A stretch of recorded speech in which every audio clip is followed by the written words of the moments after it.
Welcome to CBC Windsor News at 6. I'm Meg Roberts. Thanks so much for spending part of your evening with us tonight. Well, another evening, another severe thunderstorm warning coming up. We'll share with you what you need to know about our wet and warm weather. Plus, a Windsor man says he's paying for a car he can't drive. He's calling for stronger consumer rights.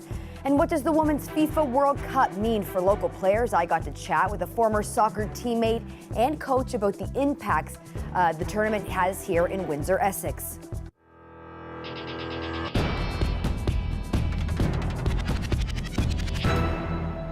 Some breaking news to begin our show. After a 5-month-long strike, some Windsor salt workers have rejected a tentative agreement between the company and one of the union locals representing the workers. Unifor Local 240 tells CBC News that members at Local 1959 rejected their deal this afternoon. Voting is now paused with the other two groups in solidarity with these workers who didn't approve the deal. The union says it could not give an indication of the next steps forward. Unifor National said in a statement the tentative deal was rejected due to concerns surrounding daily distribution of work, among other issues. You can find more on our website at cbc.ca/Windsor. Oh my God, it's so bad.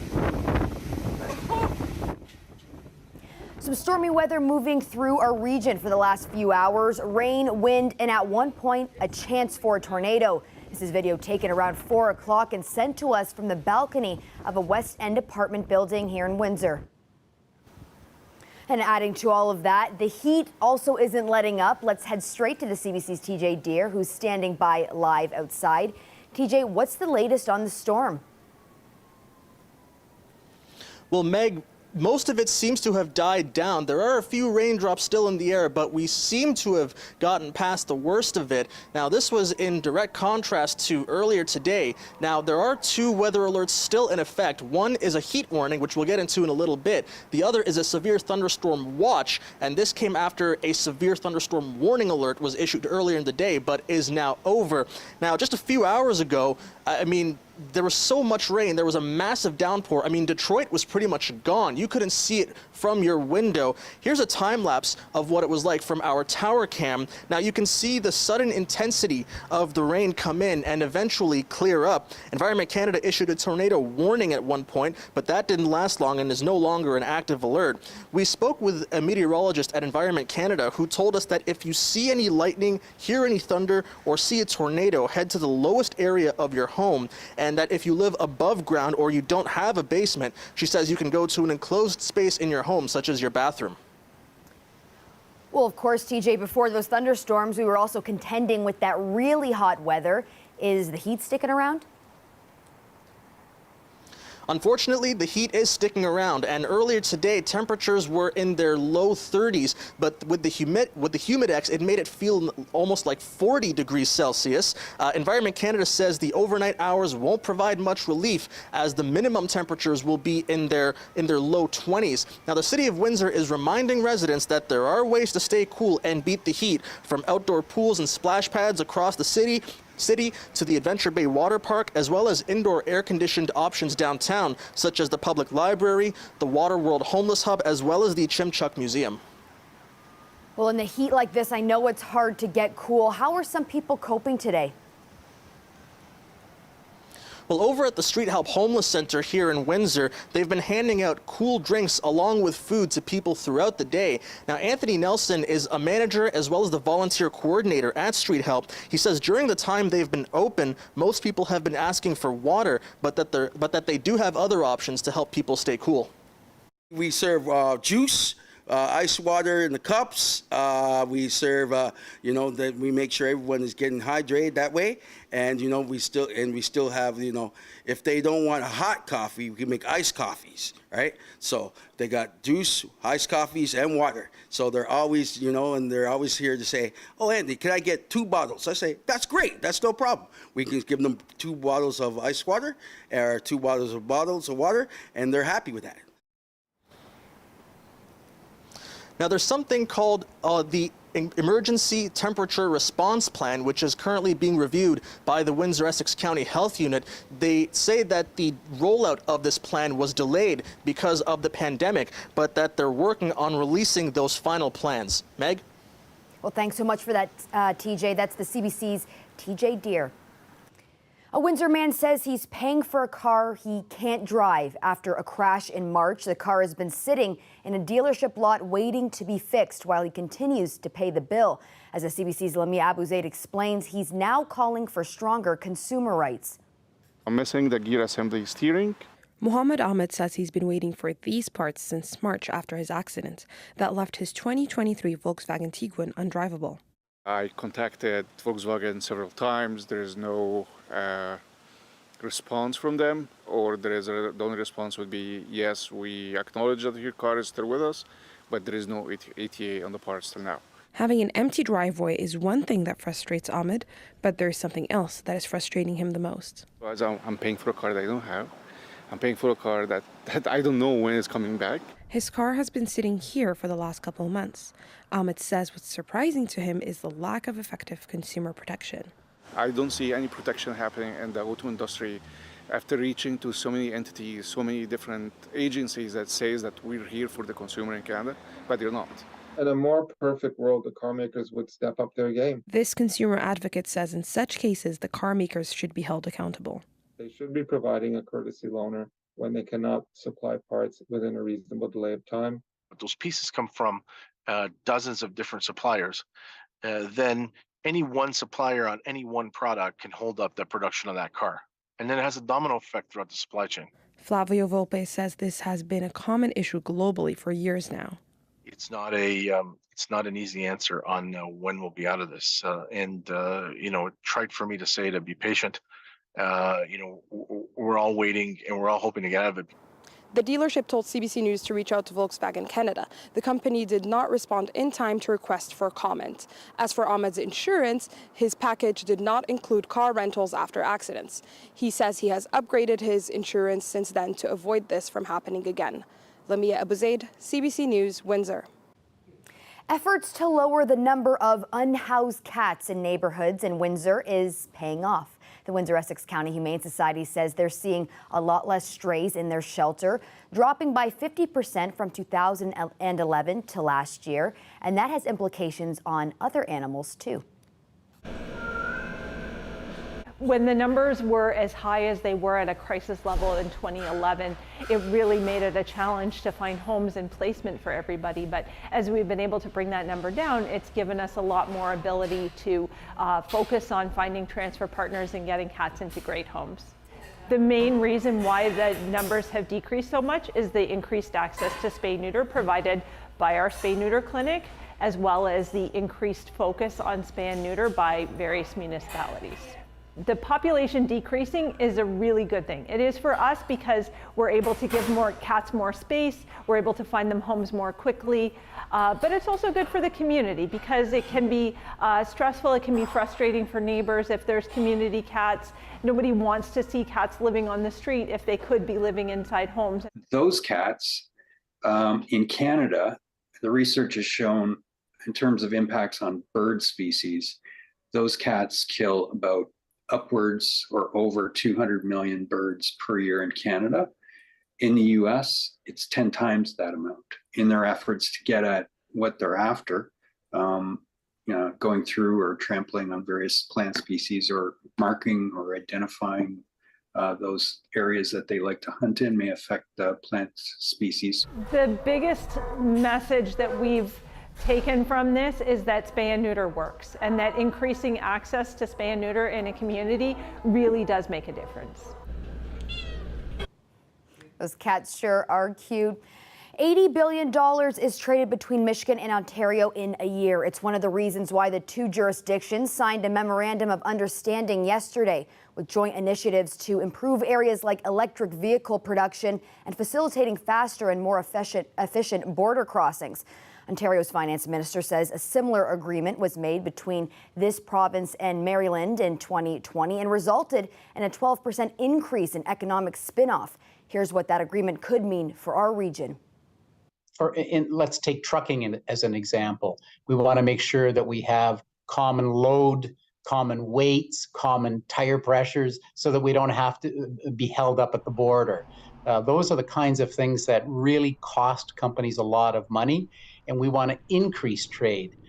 We know that both of our jurisdictions are the number 1 and number 2 auto jurisdictions in all of North America. And what's good for Ontario is good for Michigan. What's good for Michigan is good for Ontario when it comes to auto. And so we want to make sure that we have an open dialogue and that we're working together to bring jobs for both of our jurisdictions. We've got fresh figures on new home construction in this province, and they show the pace needs to pick up dramatically to hit the Ford government's housing target. Our Queen's Park reporter Mike Crawley has the story. It's one of the fastest growing cities in Ontario. Here in Barrie, there's house construction all over the place. The Ford government wants 1.5 million new homes built in Ontario by 2031. And it's assigned housing targets to nearly all the province's largest cities. Barrie is one of the few that's anywhere close to on track. We try to make it as easy to get through the process as possible. Alex Nuttall is Barrie's mayor. We've been working very hard, focusing on approving units, on ensuring they get through all of the various stages of the planning process, getting the permits out the door to be able to start building. It's now a year and a half into Ontario's 10-year housing plan. So how are municipalities doing at getting new homes built? Among larger cities, Toronto leads the way. Since January of last year, housing starts in Toronto are at 90% of the pace to hit its target. Ottawa's pace is less than 60%, and in Mississauga, it's less than 30%. In Brampton, home construction lags even further behind. To hit its target, Brampton needs on average more than 11,000 new homes per year. So far this year, Brampton's on pace for less than 3,000. We're seeing housing being built at about half the rate we need. Economist Mike Moffat is tracking Ontario's progress towards its housing goals. Every order of government needs to raise its game right now, or we're not going to hit 1.5 million homes in 10 years. It's a long-term goal. These are 10-year housing targets. And we want to work with our municipal partners to make sure that those that need some help get it from the province. The Ford government has put much of the blame for Ontario's housing shortage on municipalities, saying it takes too long for city councils to approve projects. Experts say what's really slowing the pace of construction right now are higher interest rates and a shortage of skilled workers. You can't force developers to put shovels in the ground. I do think there are larger issues at play, and I think it's unfortunate that municipalities were made the sole scapegoat. To reach the government's goal, an average of 150,000 new homes are needed per year in Ontario. So far this year, construction has started on just 44,000. Mike Crawley, CBC News, Barrie. The Canadian women's soccer team beat Ireland this morning in the FIFA World Cup, which puts them one step closer of moving out of the group stage. Of course, fans from across the country are cheering them on, including here locally. I got a few touches on the ball in with a former Lancer teammate of mine and a former coach while chatting about the women's game here in Windsor, Essex, and the impact the World Cup can have on female players. I think the last time I saw you was probably on this field when we played together. I know. Now, you're still here. You haven't left. I'm still here, absolutely. And how long have you been coaching, helping coaching the Lancer team for? This will be my 5th year helping coach. Being able to, share my experience with the younger women on the team, I felt like that would provide some value to them. So becoming an assistant coach has been an absolutely awesome journey here, and I will stay, hopefully as long as they want me here. I know myself personally, I had a lot more male coaches than I did female. What's the importance of being able to be a mentor to some of these younger girls? We're definitely in the same boat there. Growing up, the vast majority of my coaches, if not all, were male. And, I had an awesome experience with all those coaches. They were awesome. But it wasn't until university I had my first female assistant coach. And for me, that made a huge difference. And I wanted to be able to provide that experience for the young women in the program. I had obviously different experiences than my male counterparts on the coaching squad. So by providing my experiences as a female and my kind of guidance, I think it provides more value to them. What's your pitch for young girls to get involved in sport and to stay in sport? Staying involved in sport is super important because it'll allow you to take those things that you've learned throughout your life, you know, those physical skills, mental skills, and it also allows you, especially soccer is a team sport. You learn a lot about social skills, camaraderie, competitiveness, everything to do with a team. When I picture Stacey Ditchfield, I picture her like right here in the center of a field, you know, probably telling us to run faster or be better versions of ourselves. I possibly could be yelling at the top of my lungs something about some defense or, hey, the game started. For sure. I love this. It just feels natural. I am Stacey Ditchfield. I am a secondary teacher here at Holy Names High School and also one of the high school soccer coaches. How do you think the Women's World Cup tournament impacts young female soccer players here in Windsor, Essex? If they are watching, that's where they want to be. If you're 5, 6, even 12 years old, look at the role models that you have.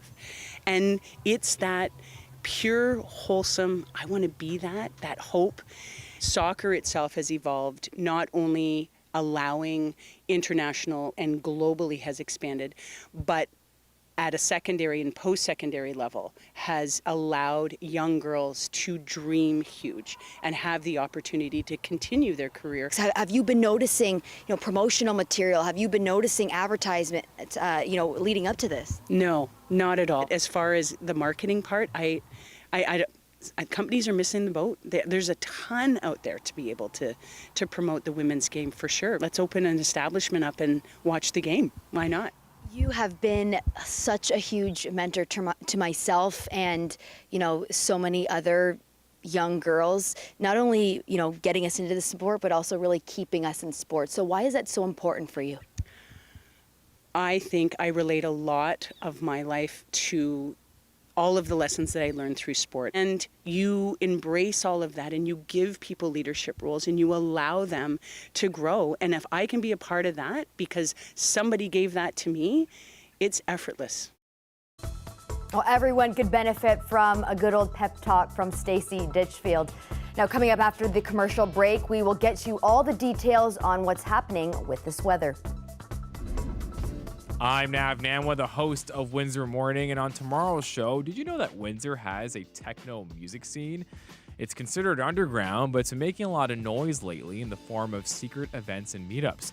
We'll tell you where these beats are coming from. We're on between 6 to 8:30 on CBC Radio 1 and the CBC Listen app.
Well, Colette, I know you've been busy with all the severe weather warnings popping up all over the place this afternoon.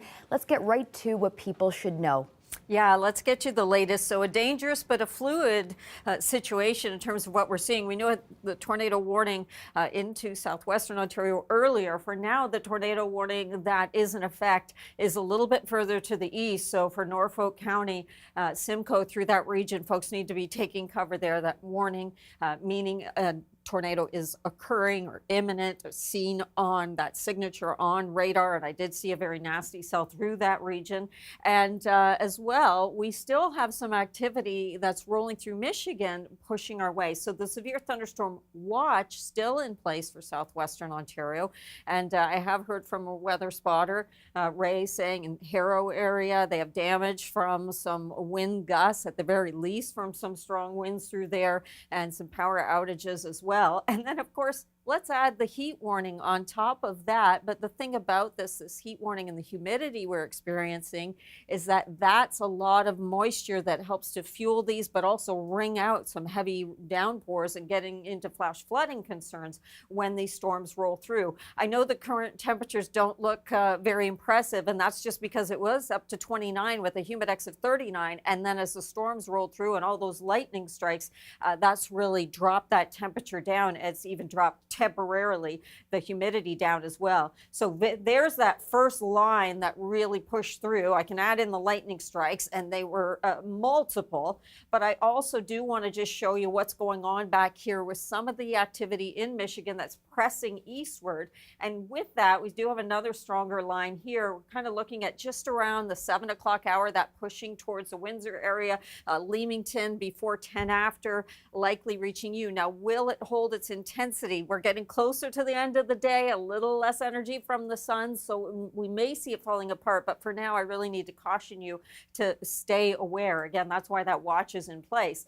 This will move through. By the time we get towards midnight, very little left behind, just some sprinkles. Cloud cover will linger into the morning, and then that will peel away, and we'll have a nice day the rest of the day Thursday, albeit hot and muggy because we're still in that heat warning likely through Friday. Friday, the timing's very interesting as to when that next front is going to come through. So we're not seeing a lot of model agreement here. The timing crucial as to whether we'll get into some more severe weather, but there is certainly going to be that risk with some of the thunderstorms that will bubble up. But again, likely later on Friday, so we may eke out a pretty nice day prior to that. Lows tonight aren't very low. We'll actually likely see our temperatures, see that going up a bit from where we are. 29, feeling closer to 39 tomorrow, still hanging in there with that heat Friday, and then more comfortable readings coming in as we head into the weekend. Well, hopefully we can catch a break there on the weekend, Colette. Thanks so much for that. Yeah, you're welcome. Coming up, a story of a British Columbia woman who underwent a mastectomy all because of a mistaken cancer diagnosis. Now she's waiting for a court to decide what she says is the truth.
A woman from British Columbia underwent a mastectomy because of a mistaken cancer diagnosis. A jury concluded her doctor was negligent, but as Zara Premji reports, the woman's fight is far from over. My story started 7 years ago. Well-known dog groomer, wife and mother Elena Ivanova says time stood still when she was diagnosed with the rare form of aggressive breast cancer in 2016. I was very scared, and I had this fear of death. Court documents claim her surgeon said the only option was a full mastectomy right away. She was still recovering, then mentally preparing for radiation and chemotherapy when her oncologist dropped another bombshell. Because I was told I don't have cancer and I have never did cancer. And the diagnosis was incorrect. Her breast removed unnecessarily. If you don't have it, how you can be told you do have cancer, yeah? Ivanova says she still lives with pain and weakness. There was a verdict in Elena's favor at the end of a 3-week jury trial. A BC Supreme Court civil jury awarded her $400,000 in damages from Dr. Robert Wolber, the pathologist who was found to have wrongfully diagnosed her with cancer. But so far, Ivanova has only seen a fraction of that. Dr. Wolber is appealing the jury's verdict. He has not responded to requests from CBC News for comment. But in response to Ivanova's lawsuit, he argues everything he did was appropriate and up to standards. It's challenging to pursue an action where the defense is so well funded. Ivanova says on top of hefty bills for court proceedings, along with pain and suffering, the mastectomy has done long-lasting damage to her physical and mental health. I don't feel like a normal woman anymore. Yeah, I had to throw away all my dresses, what I really love to wear. But Ivanova hopes her story can help others. And ask for second opinion, for third opinion, and ask doctors to explain everything, because it's their job. Now she'll have to wait at least another year before finding out a potential verdict of the appeal. Zara Premji, CBC News, Burnaby. Well, that's it for CBC Windsor News. Thanks so much for tuning in. Looking forward to seeing you back here tomorrow night.